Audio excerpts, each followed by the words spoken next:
And we're live once again on another Tuesday, and I have a special guest in the house today, Linda Huckle.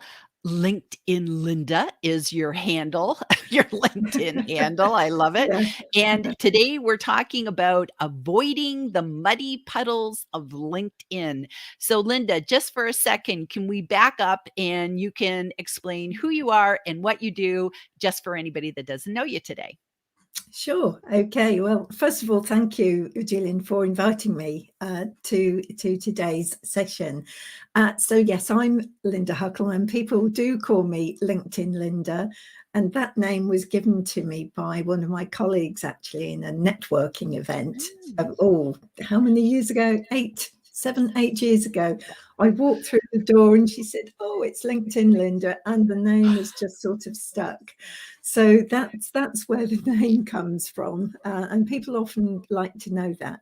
But basically, I'm an independent LinkedIn trainer. It's just me and my business, and as I say, I am independent, not affiliated at all to LinkedIn in any way.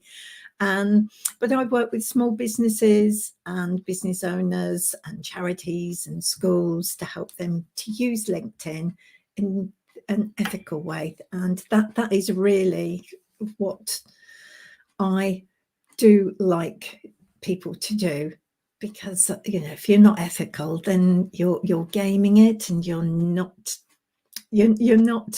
working with it in the way that it was intended. So I'm very keen on helping people to avoid those muddy puddles of LinkedIn. And you absolutely summed it up, because that is the muddy puddle of doing this in that sort of icky way. And I often talk about LinkedIn being this like house, and certain rooms you just go in there and everybody's so lovely and wonderful. And occasionally you see those rooms and you're like, slam the door. It's that's the muddy puddles. You don't Yeah. want to go in those rooms. So Oh, it's interesting. I want to just kind of follow up on your introduction, in that I thought that was really interesting that you said, I am in no way affiliated with LinkedIn. And I know Jeff Young, who I'm sure we're going to see him in the comments, but Jeff Young does the same, with always letting people know you're not affiliated with LinkedIn. Now, do you do that because it's part of the terms and services as a LinkedIn trainer, or you just think it's the right thing to do? Oh, to be honest, it's both. I mean, yes, you do. I mean, if you look at the user agreement, there it's very, very clear that you cannot say that you're affiliated with LinkedIn if you're not. They don't have any accredited LinkedIn trainers, as far as I'm aware. I believe they used to, but they don't have any accreditation program. So most, in fact, all LinkedIn trainers are independent if they are working for themselves, or if they've got a company that provide LinkedIn training. And obviously LinkedIn do have their own people that do training. Of course they do. But the independents amongst us are independent, and it is vitally important to make sure that we are. Otherwise, we'd be in breach of that user agreement, and we could well have our account suspended, and that's the last thing we'd want. Absolutely, absolutely. Okay, so, let me I just see there's a couple comments. Let me just grab those real Yeah. quick. Okay, so we've got, let me get off. There we go. There we go. Okay, so we've got Jeff Young, just like I said, Jeff Young right there. Woohoo, Jillian, marketing easy peasy, and Linda, LinkedIn Linda are in the house. I'll alert the media. I love that. Do you know, I love that. Jeff just makes me laugh. He's so funny with all the gifts that he uses. Did you see the gift that he used today for Yes, today's with the event? puddles. Somebody jumping in a muddy puddle. It's With the brilliant. puddles, it Yeah. was absolutely perfect. It was perfect. Yeah. So we Yeah. have Gabe, who has his finger on the pulse of all the different LinkedIn lives that are out there. So Gabe is the man to follow if you want to know what's going on with LinkedIn Live. So thank you, Gabe, for being here. Oh, that's We great. and he loves your hashtag. Is that Oh, awesome? He how loves your nice. hashtag. That's good. That's good. Oh, And then lovely. We have our lovely Tina with 2 eyes. Good evening from Belgium, Jillian and Linda. I love Tina. I love when she comes. She does her gorgeous little drawings. Greetings from Trinidad and Tobago. So, yay, thank you. Now, Linda, this is a great example of, do you want to talk about, when people show up and we don't see their picture or profile? I think Jeff has talked about this before. This is in the settings. So this might be something that this person wants to do because they're coming out as anonymous to us, correct? That's right. Yeah. So we can't actually build rapport with them because we haven't got a name. So yes, it could well be their settings, and it's probably within the settings. It could be that they're out of our network, but it's probably more to do with the settings on to us. Yep. And I bet you Jeff will pop in a help topic in just a second and get that person all sorted so that we can see who they are. So that's yes, right. Agree with both. Thank you, Jeff. Thank you. And hey, everybody from I'm thinking that's the UK flag. It's tiny. Is it coming out? Kirsty Birch. Thank you, Kirsty, for joining us. Yay. So, Linda, let's talk about the muddy puddles, the elephant in the room. What are some of the muddy puddles that we can get in trouble with? Well, yeah, so the muddy puddles. Now, just to share a little bit of my background so that you know why this is really important to me. I have been a part of the scouting movement, that's Scouts UK, for well over 25 years now. And part of being a scout or a guide, they always have they have their promise, they have their laws, and in the same way LinkedIn also have their laws. We call it the user agreement or the professional community guidelines or policies in LinkedIn. And actually there's quite a lot of correlation. I was thinking about this earlier today, actually, Gillian, in that when you're a scout, you promise to be kind. We say that scouts are to be trusted. They're friendly, they're considerate, they have respect for all. And if you actually look at the LinkedIn user guidelines as well and the professional community policies, there's 3 different aspects there. And one of them, and I've got them written down here because I thought it's so important. The first one is be safe. It's how we can all be safe on LinkedIn and how we communicate with each other in LinkedIn. Second is be trustworthy. And the third one is be professional. So those 3, and there's lots of other things within those, but those 3 are the overarching aspects, if you like, rules. I don't like using the word rules because that makes it sound like guidelines. But they're more than guidelines, because you do have to when you create a user account with LinkedIn, you are saying, yes, I agree to keep to the user agreement. So of course, so they're probably more than guidelines, but I think rules comes across as a bit police-ish, the LinkedIn police are after you, and that isn't the purpose. The purpose of them is there to protect us and to protect other people as well. So I feel very much that the LinkedIn user agreement and the policies, they all correlate very closely to the guidelines that I follow in my life. Being honest, being kind, being ethical, being trustworthy, and all of those is obviously very important to me personally, which is where I'm coming from in terms of LinkedIn.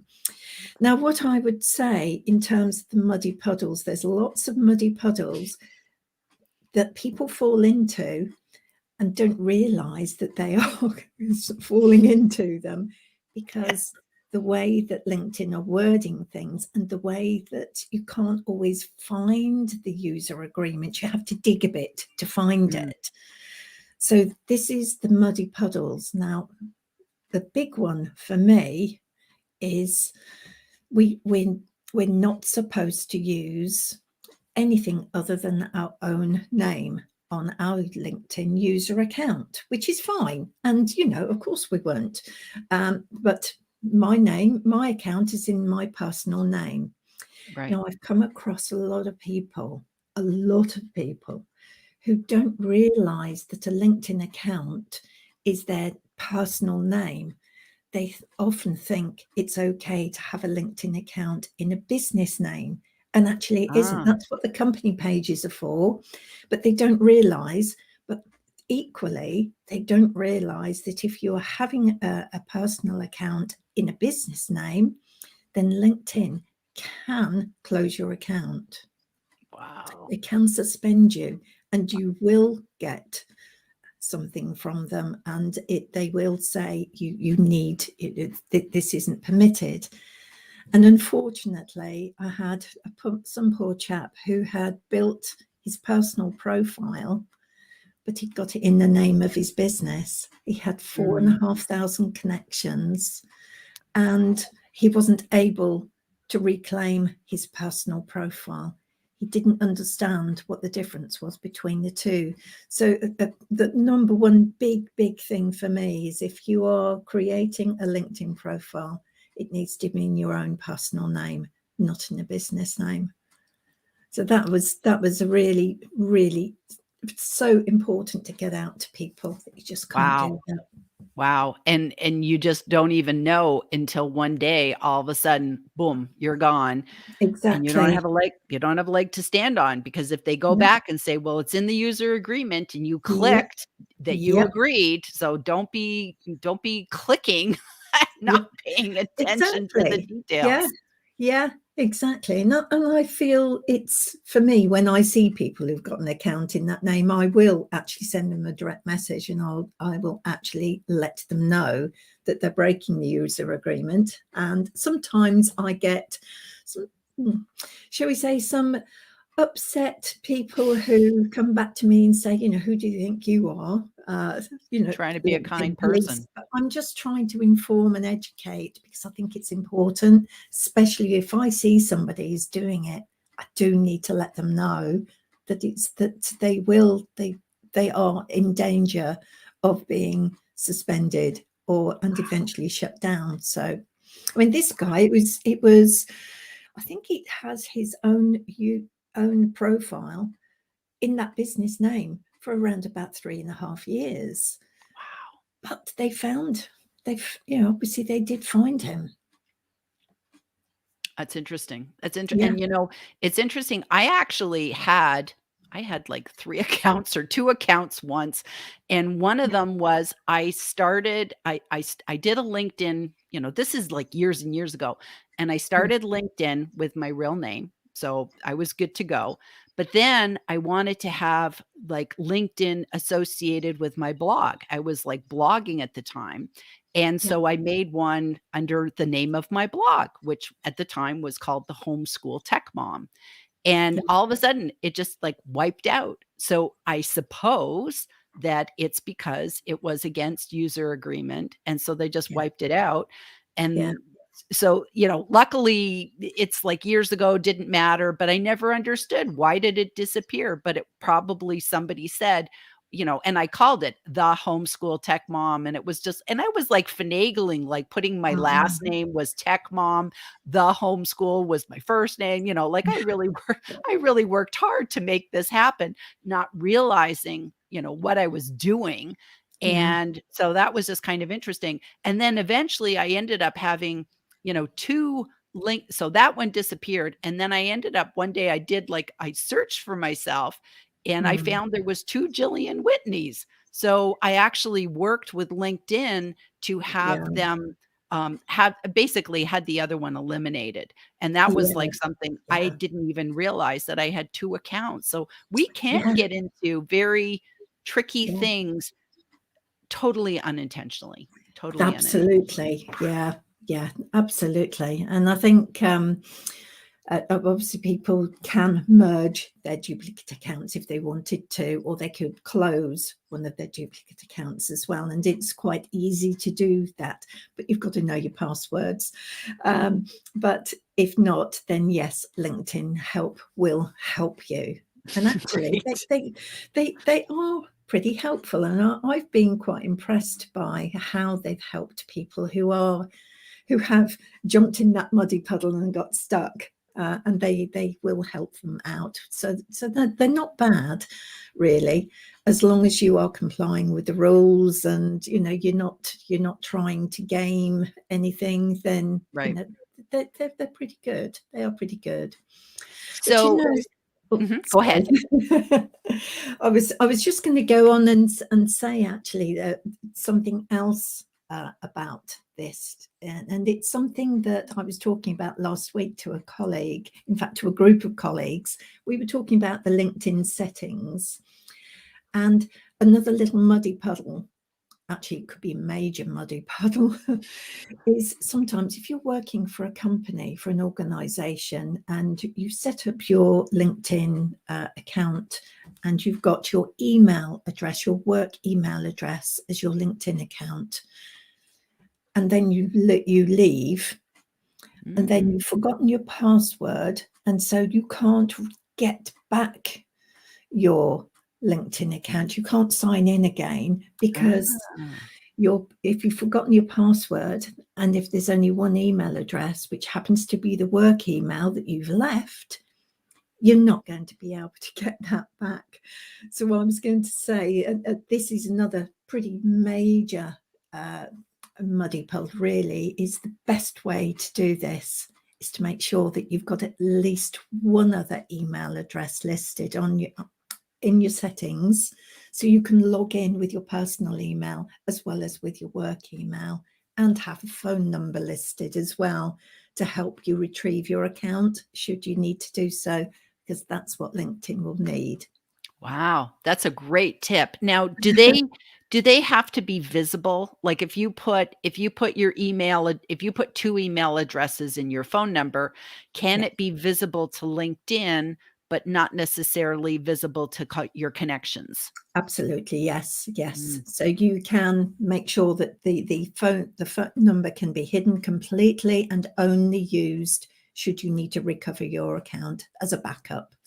Okay. And you only have space on your profile to put one email address anyway in the contact info. And so I've got 3 listed on mine in my settings, so that at least if one of them fails, my primary one fails for any reason, if I get hacked, for example, then at least I've got the other 2 that I'm able to log into LinkedIn with. Yeah. Very good. Very good. Very good. Good tip, good tip. I wanna come back to email in a second, but Sure. let's just see what's going on in the comments. So, it looks like we've got, somebody okay. So, okay, okay, making comments appear on the screen, it's exciting and fun. That's good. I know, this is, to me, the best part about that we can put these comments on the screen, so it's Yeah, absolutely awesome. So it looks like, Jeff he's there. He's helping people with the settings and that's showing up, so brilliant. that's really good. Yeah, well done, And look Jeff. at that. He has dropped in the link for the user agreement. So everybody who's here today and everybody who's catching the replay can never say, "I didn't know how to find it," because the LinkedIn guru has put it there for us. So that's Well really, done. really good. That's good. Okay. That's really good that there's even a do's and don'ts. I don't think I've There gone is. through this. So that's my There homework is. too. Yeah. That's really good to know. That's good Yeah. to know. Okay. So we've got Jeff Young. Thank you.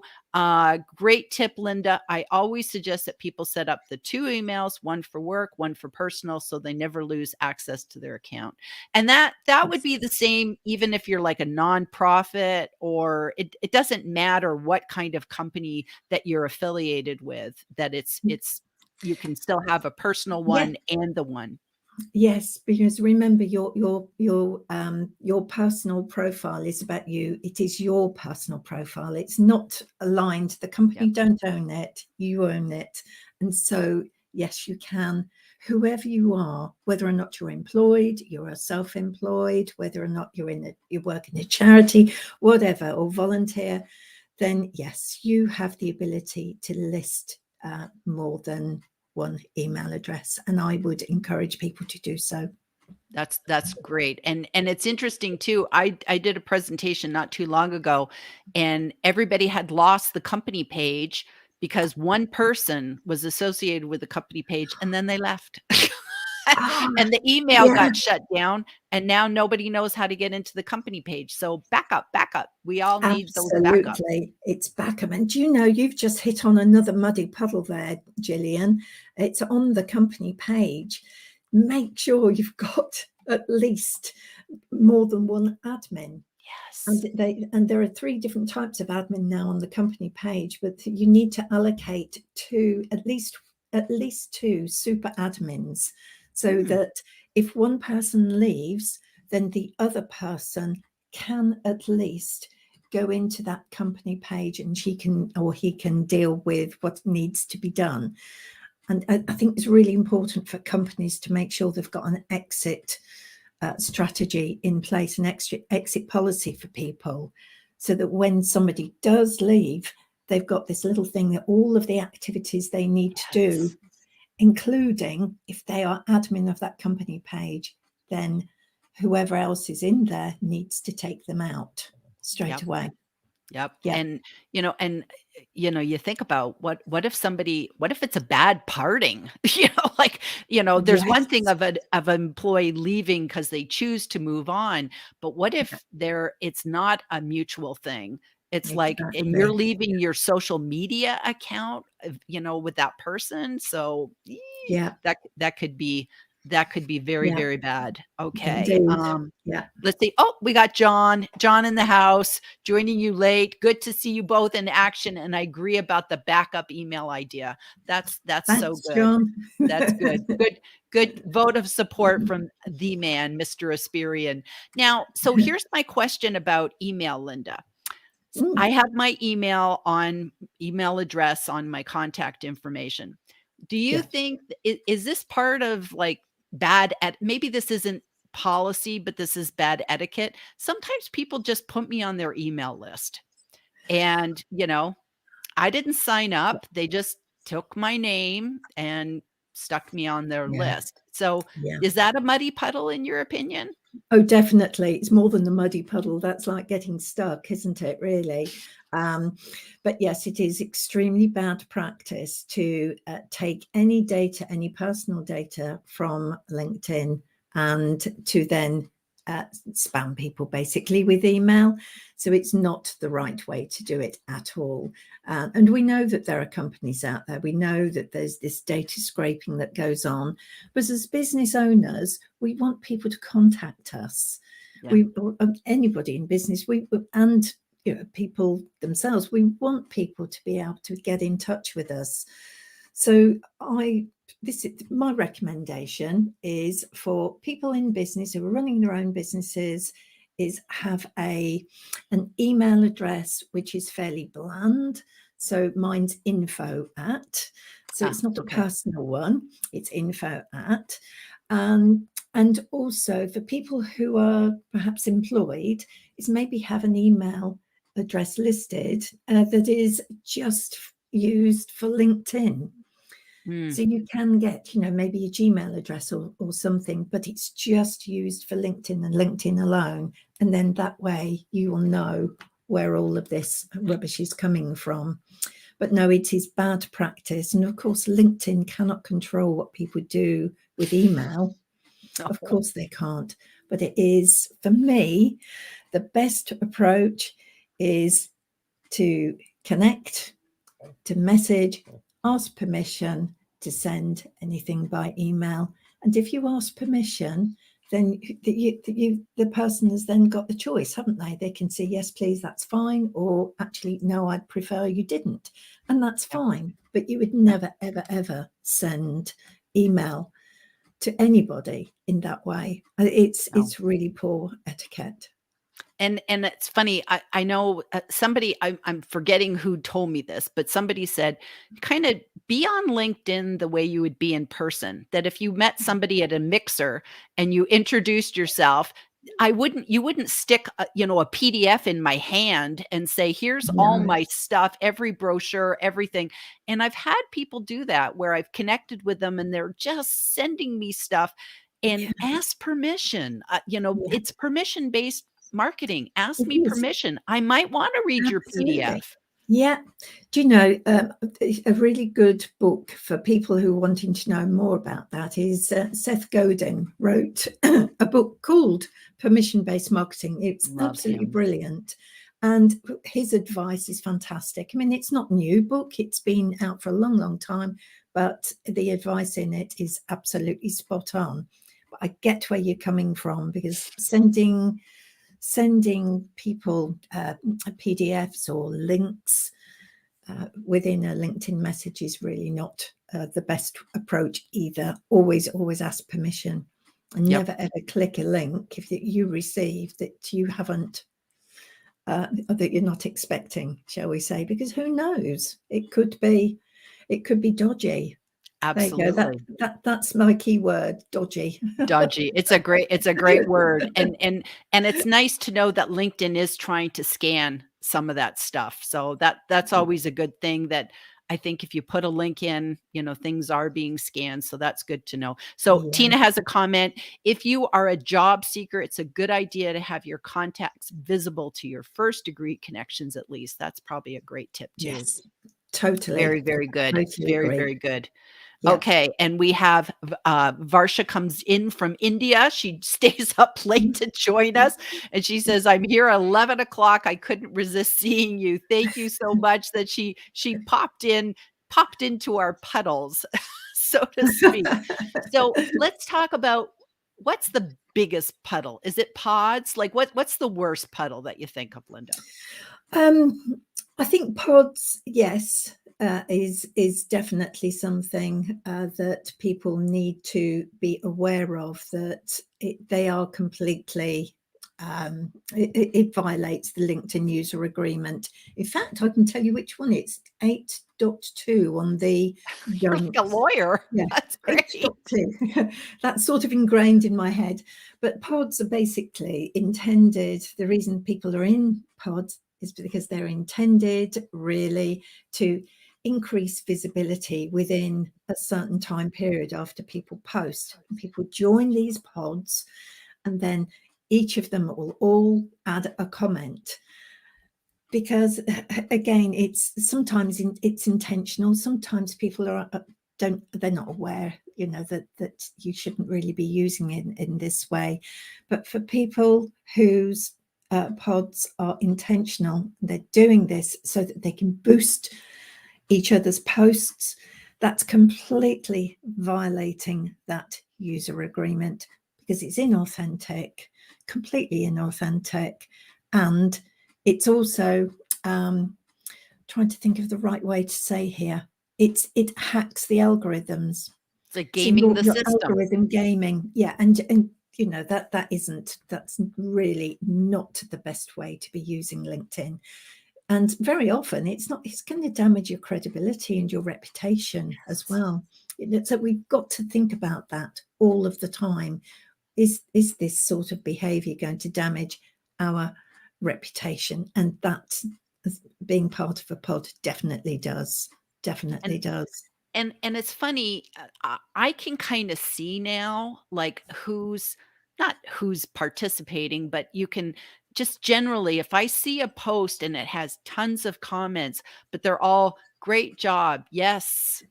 Agree." They're not thoughtful, and, No. John Esperian does some excellent, tips on how to comment, and it should be meaty. It's like, we don't want just like a little chip. We want like a whole, No. you know, as if you were having a discussion. You wouldn't just go, "Here, here," type of thing. Exactly. Well, exactly. Yes, and unfortunately, that is the sort of thing that people do, because they are commenting, and because they're commenting on one, then they've got loads to comment on. So it becomes very quick. But if you're going to add, one meaningful comment can make all the difference to somebody's post. You don't need to be part of a pod to do that. You That's really good. don't. That's Yeah. good.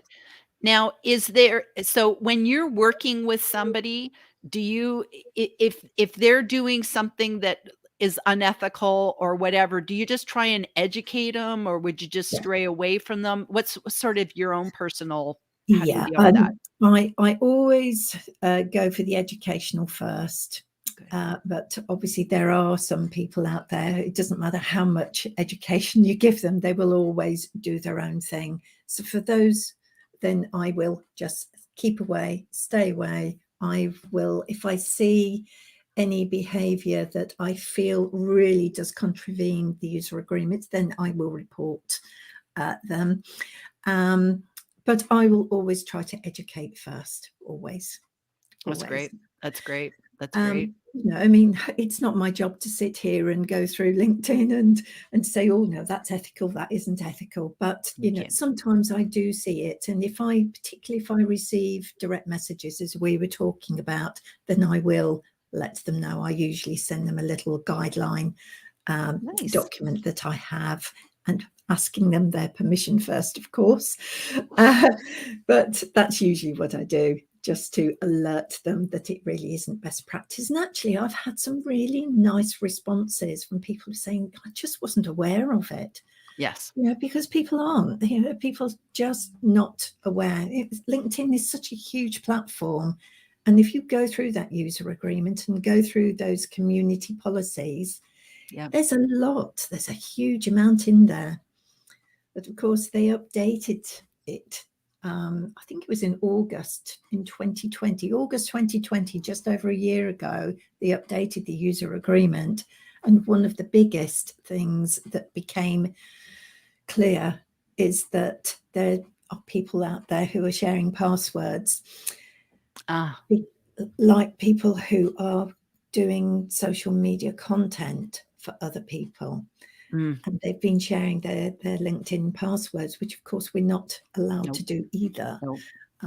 So there are other ways that you can do that. And obviously the best way really is to create them as a content admin on their company page, right? So that they can create their social media posts for them. But really it's to be the best that you can be as a person, because it's all about people, isn't it? It's all about human interaction.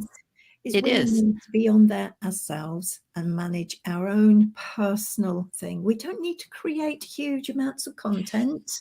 It's what I keep saying to people, please, it's not just about creating content. What it's about is engaging in conversations.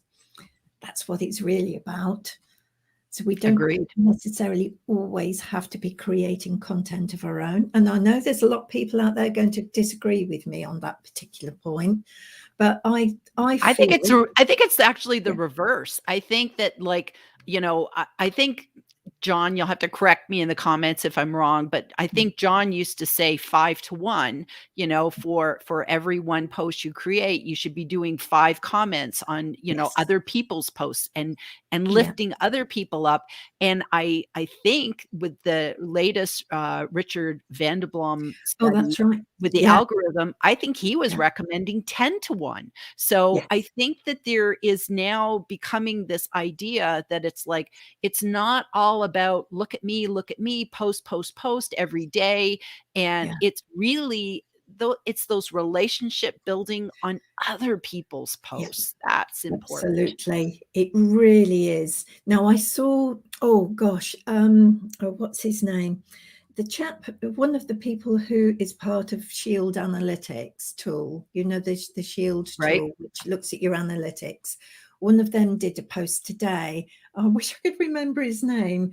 But he created a post about he got 9 different ways or 9 benefits of commenting on other people's posts. And it was a really good post.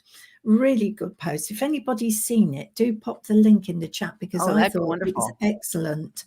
Absolutely excellent. I can't remember for the life of me what his name is, but I'll find it because I did. Okay, and then you can pop it in if nobody else. And by the way, Shield is okay, right? Using Shield, that's not against LinkedIn policy? Well, Or is it a dance? We don't really know. well, the thing is with Shield is that apparently you need to use a Chrome add-in initially to set it up, Okay. but then you don't. Everything else is done through their website. Now, I Okay. do use Shield, and Shield is not approved by LinkedIn, just to make that clear. But what it does is it purely looks at your analytics So it's from like your a back personal end. profile. It's Yeah, so it's really looking at your stuff as yeah. opposed to doing anything that could cause you. Yes, Yeah. absolutely. And it doesn't post on your behalf. It doesn't access your account other than purely looking at your analytics. And so it is quite a powerful tool, I believe. And I would love LinkedIn to bring in something similar to that if they can. Company That would be pages, of nice. course, they've got the analytics, which are quite good. But yeah, so I wouldn't Good. say it's approved because it isn't approved by LinkedIn, but it Okay. doesn't, it's not harmful. And I think that John has the post. So I think, Fantastic. yeah, Philippe, that's between him. John Andreas, is that who you were thinking of, Linda? No, I was thinking of Filippo. It Okay. was Filippo Okay. who, I think that's how you pronounce his name.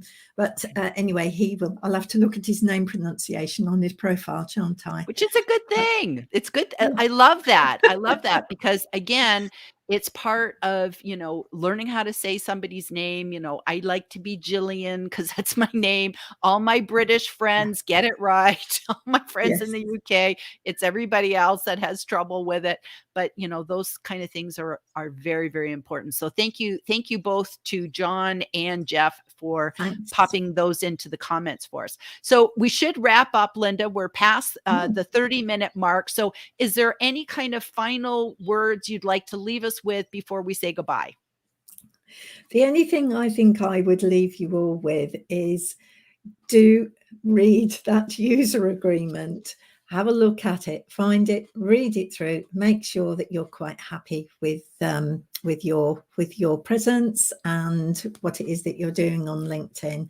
And do follow all the people in LinkedIn like John, like Jeff, who provide such valuable information for free. I mean, they share their knowledge for absolutely for free, and I think they're brilliant at what it is that they do. They're both really good colleagues of mine.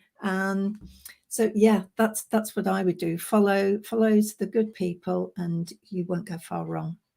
Love it. Love it. It's like they lead by example. So people They do. like John, Jeff, you're people who are doing it Yeah. ethically, honestly, and just act as if, just follow the leader, do it right. I always call it, there's no Disneyland fast pass. If it feels like a cheat, it probably is. So just Yes, stay away. I like that phrase. That's good. Good. Okay, well, we'll sign off here and goodbye, everybody. Thank you for tuning in, and we'll address all Thank the you. extra stuff in the comments. See you next week. Bye. Bye.